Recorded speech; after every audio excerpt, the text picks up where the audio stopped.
Hi, I'm Rick Stivers with YoungMartin'sReels, and today we're going to work on a reel. I believe I have kind of identified it, but not really. There is no name or anything on this reel. When I got it, it was missing this handle. So this is not the correct handle for it.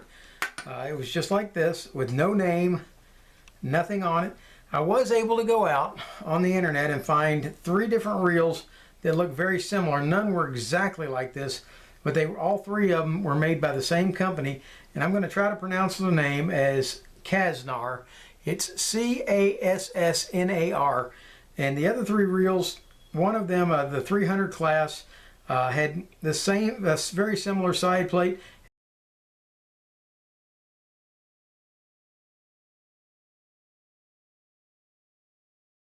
One of the 3 had the screw positions exactly like this one, but the side plate was just slightly different shaped, and it was a 300 series. The other 2 were 200 series, and they had a side plate that looked identical to this, except that they both only had 1 screw. I don't really know for certain what this reel is, but we are going to service it and get it moving. If you happen to have a Kassnar, whatever, hopefully it'll work very similar to this. So let's get started on this. I've already taken the handle off.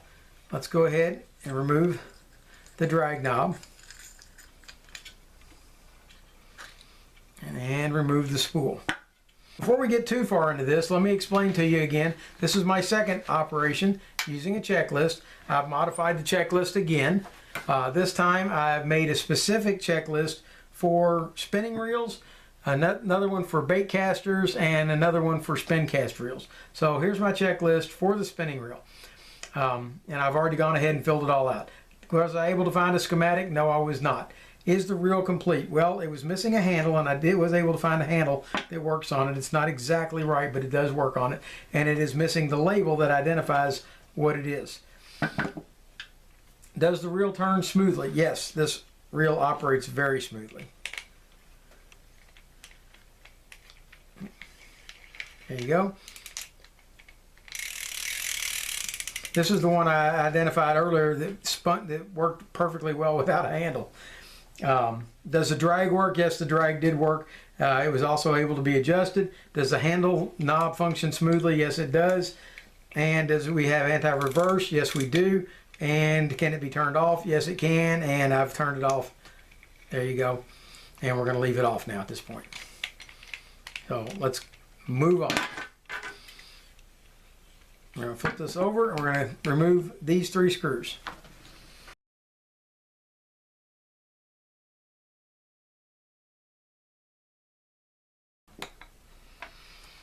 With those 3 screws removed, we should be able to remove the side plate, which we did. All right, and here we have, let's go take a quick inventory of what's going on inside the reel. Here we have our pinion gear, which appears to be so far in really good shape. We have our crosswind block here, and what happens as that main gear rotates, there's a stud on the main gear that moves that crosswind block up and down. That moves the spool up and down, allowing the line to wind evenly. Back here, this is our anti-reverse assembly back here. If you flip it on, it goes like that. See it clicking? And you can't go backwards. Flip it off. There we go. And now it moves both ways just fine. So first thing we're going to do is go ahead and remove the crosswind block because that's holding the axle shaft in.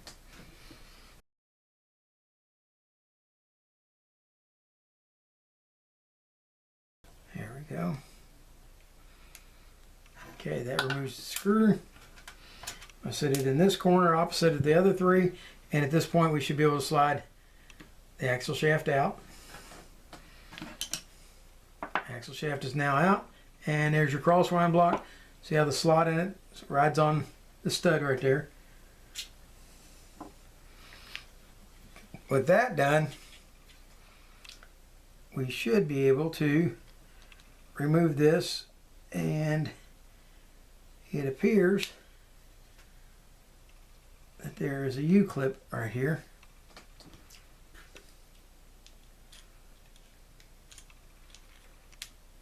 There we go. See, the U-clip comes up and out. with the U-clip out, that will come right off. With that out, we can now remove the main gear.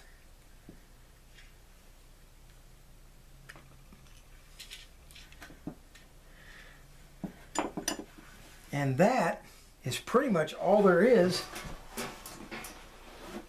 to this fishing reel. It's very simple. There's nothing complex about it. We're going to scrub it up real quick and come back, put it all together, and then we'll take the drag washer assembly out real quick and clean it up and put it back, and this reel will just about be ready to go fishing.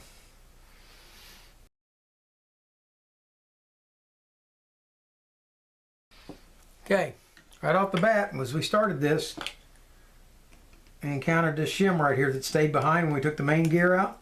Don't lose that. That's got to go back in order to get the proper spacing on that main gear.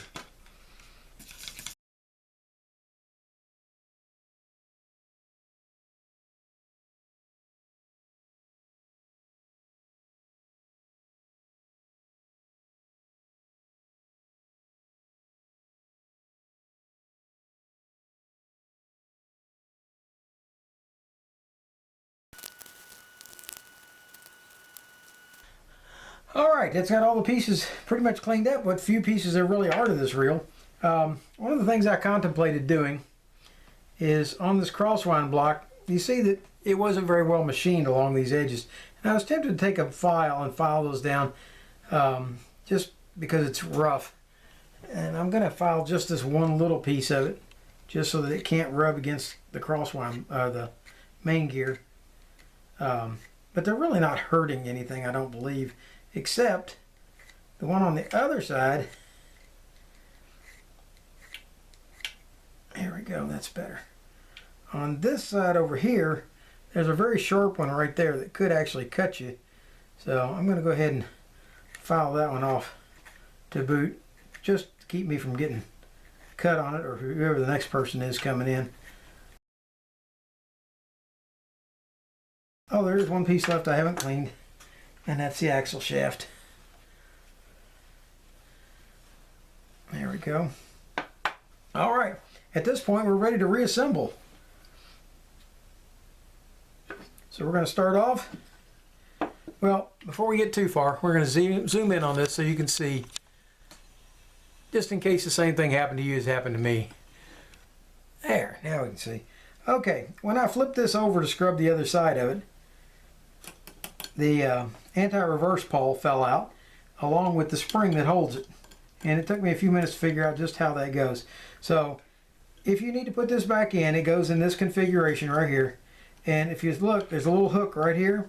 So this hook, this is for the spring that comes off of the, or it's a part of the spring. It wraps around right here, goes around the block twice, and then comes down along over here. So once you know how that spring goes, it's not really difficult to understand. But trying to figure out the first time can get a little bit complicated. All right, so that's where the spring is. That's for your anti-reverse. Now we're ready to grease up the main gear. And if you look along the back side here, there's actually a whole lot of little bitty nicks right there from that anti-reverse gear hitting and chattering. When they put it in, they didn't grease it on that back side.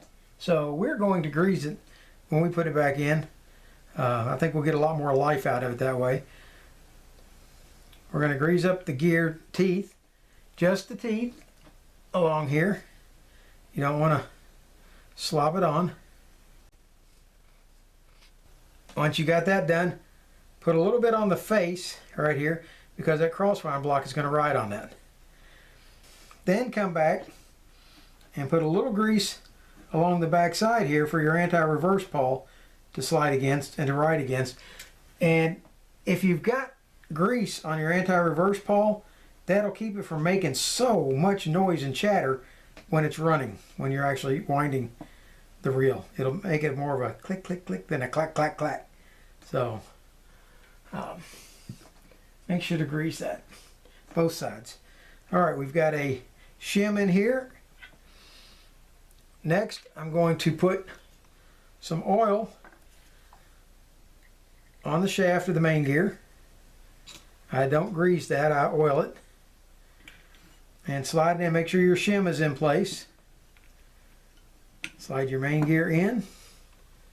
There you go. With that in, you can now come back and install your rotor.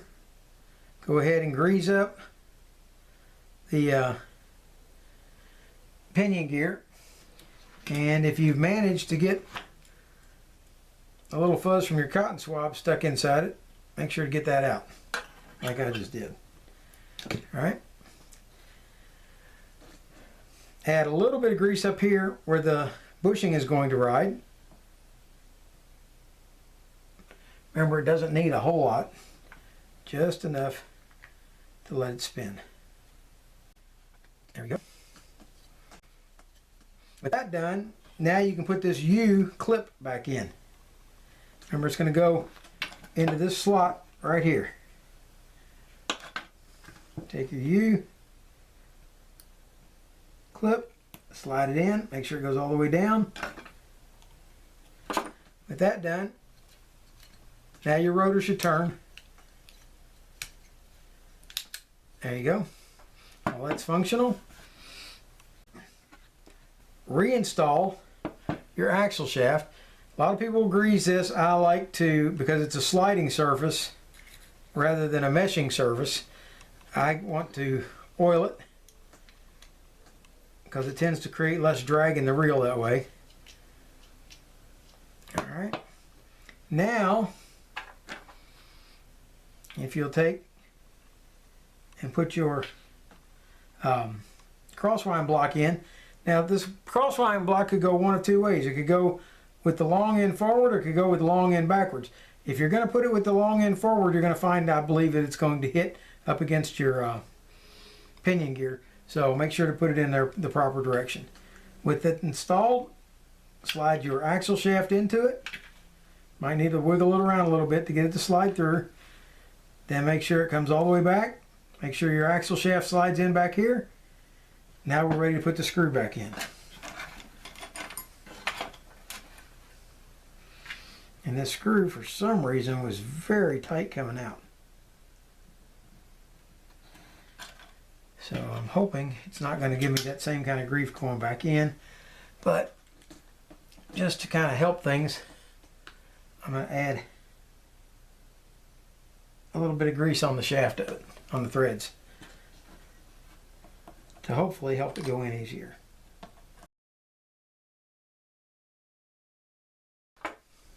All right, now as you wind it, crosswind block should come up and down. And you can see right here, if the block had been installed the other way, as you bring it up, it would be hitting against the pinion gear. So now you know you've got it in the right way. And we're going to take it back off because I forgot something. Remember, if you do something wrong, it's best to go back and fix it than it is to just let it sit. What I forgot was clean out the end of the inside of the crosswind block here and put in new grease.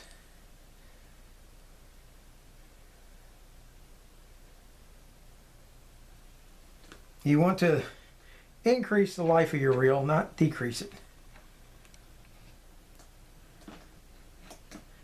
All right, slide it back in again. There we go.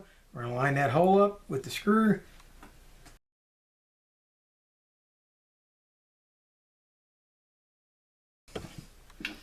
All right. Now we've got a good rotation, good up and down. And I'm going to put just a little bit of grease back here. I know I said I don't really use grease on the axle shaft, but back here where it's sliding through this backside, it's unsupported, or mostly unsupported. I'm going to put a little grease back there.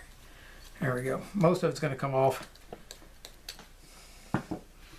With that done, we can now put the cover back on.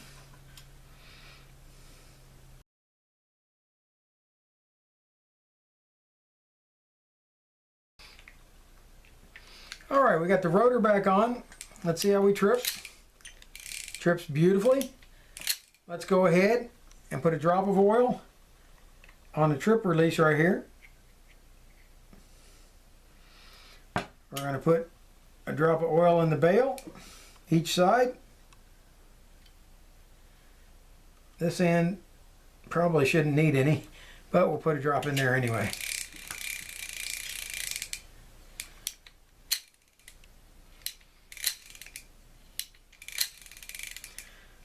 And that brings us down to the drag washers.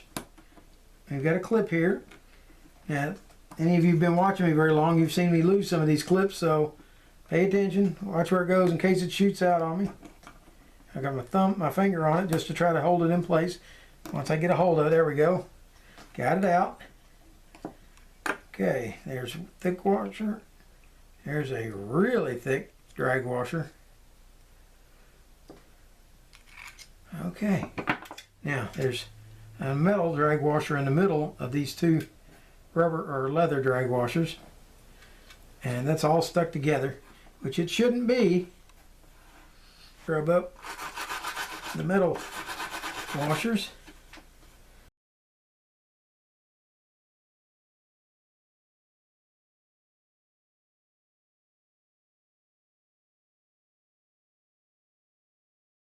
Okay, the drag washers are clean. We're ready to put them back in. We're going to start off with this leather washer. We are going to